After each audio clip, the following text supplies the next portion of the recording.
ਨਾਮ ਤਾਂ ਪਾਗਲ ਹੋਈ ਫਿਰਦੀ ਹੈ ਵੇਖ ਵੇਖ ਕੇ ਹੋਰ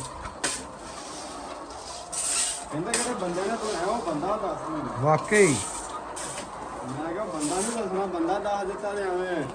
ਤੁਸੀਂ ਚੁੱਕ ਕੇ ਲਾਈ ਹੋਗੇ